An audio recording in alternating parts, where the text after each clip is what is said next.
Perkenalkan, nama saya Aisyah Putri Renisa, NIM 22002174.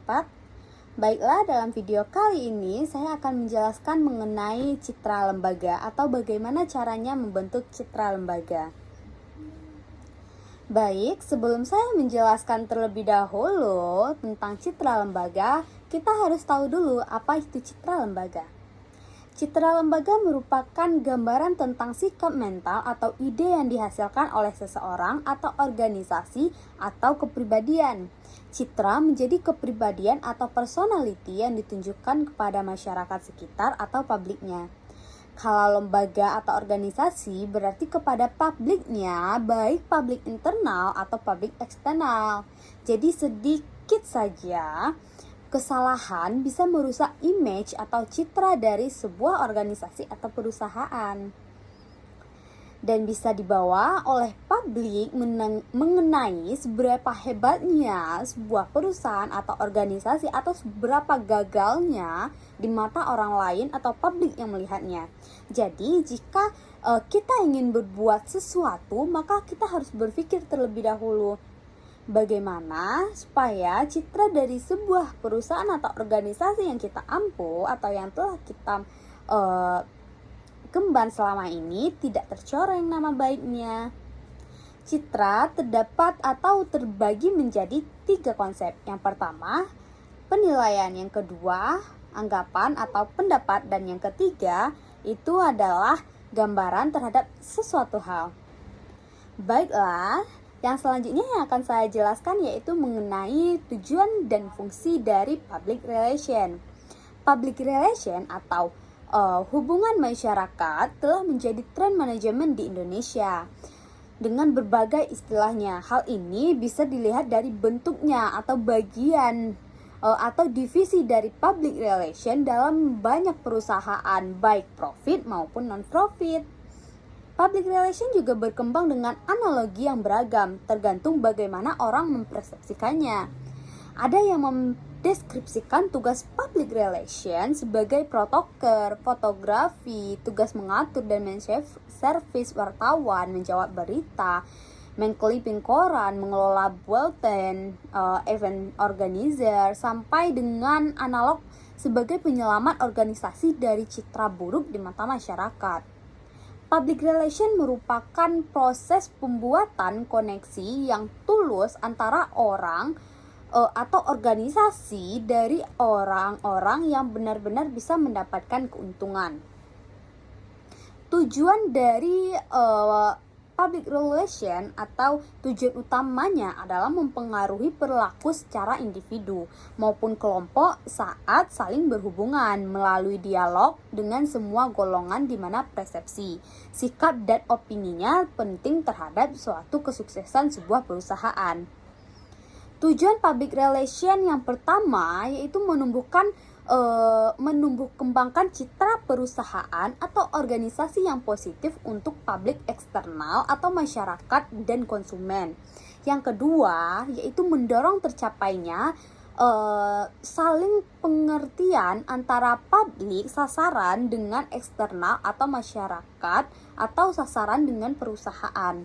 Dan yang ketiga, mengembangkan sinergi fungsi pemasaran dengan public relation. Dan yang terakhir, efektif dalam membangun pengenalan merek dan pengetahuan. Gitu. Dari sekian banyak hal yang bisa dijadikan tujuan public relation, sebuah perusahaan beberapa di antaranya yang pokok adalah yang pertama, untuk mengubah citra umum di mata masyarakat sehubungan dengan adanya kegiatan-kegiatan baru yang dilakukan oleh perusahaan.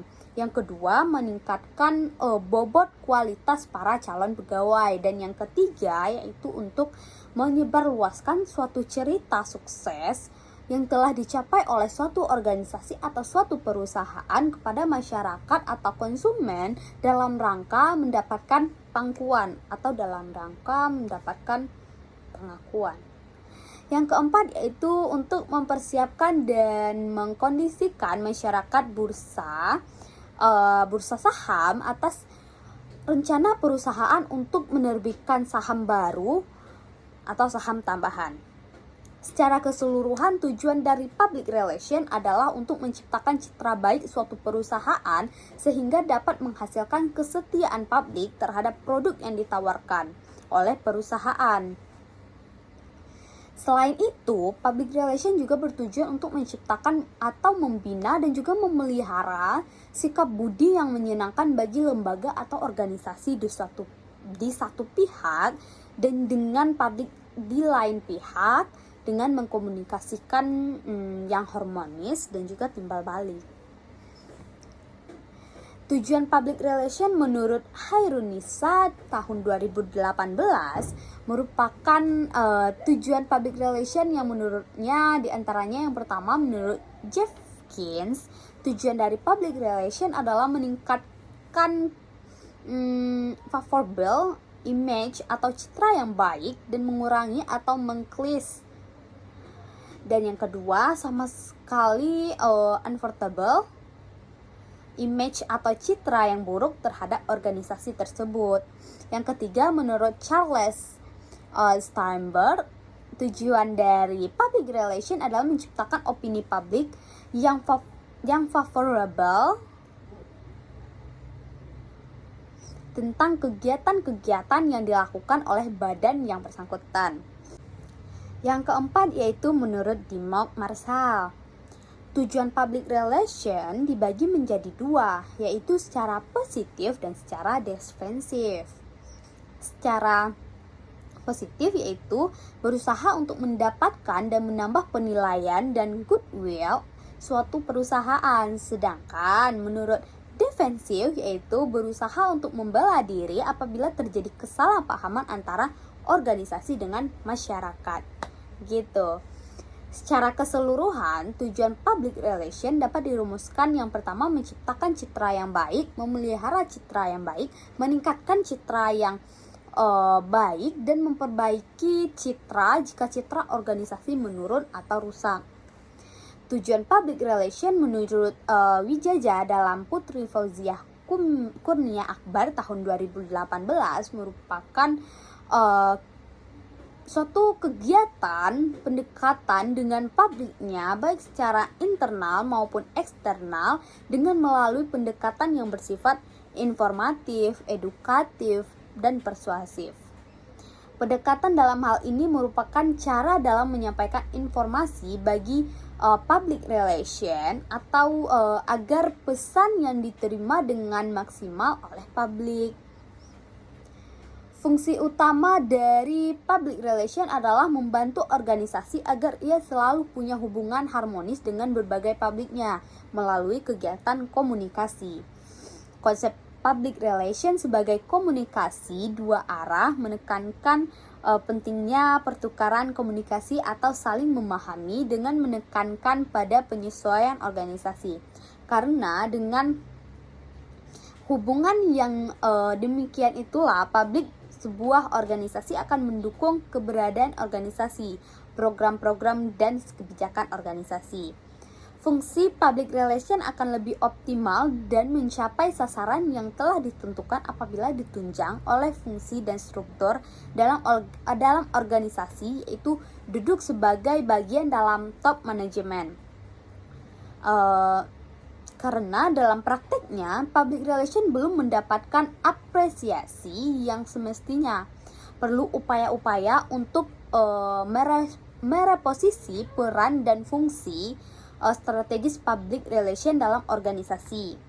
Semua pihak yang terkait dengan public relation, praktis, lembaga pendidikan, organisasi profesi, perlu duduk bersama-sama untuk menyamakan persepsi dan langkah-langkah peningkatan kemampuan sumber daya manusia public relation.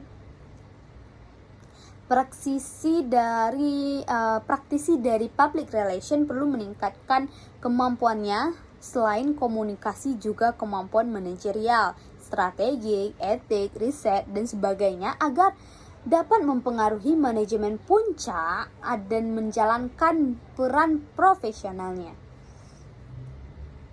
Public relation sebagai fungsi komunikasi perlu dipahami bahwa kegiatan utama dari public relation adalah melakukan komunikasi. Public relation sebagai fungsi staf khusus yang melayani para pemimpin organisasi, khususnya dalam membantu organisasi berkomunikasi dengan publiknya. Onong tahun 1998 mengemukakan bahwa fungsi public relation meliputi yang pertama menunjang kegiatan manajemen dalam mencapai tujuan organisasi, yang kedua menciptakan komunikasi dua arah atau timbal balik dengan menyebarkan informasi dari perusahaan kepada publik dan menyalurkan opini publik pada masyarakat. Yang ketiga, melayani publik dan memberikan nasihat kepada pimpinan organisasi untuk kepentingan umum. Dan yang keempat, membina hubungan secara harmonis antara organisasi dengan publik baik internal maupun eksternal. Baiklah, mungkin hanya itu yang dapat saya presentasikan. Terlebih dan terkurang, saya mohon maaf. Saya akhiri dengan Assalamualaikum warahmatullahi wabarakatuh. See you next time.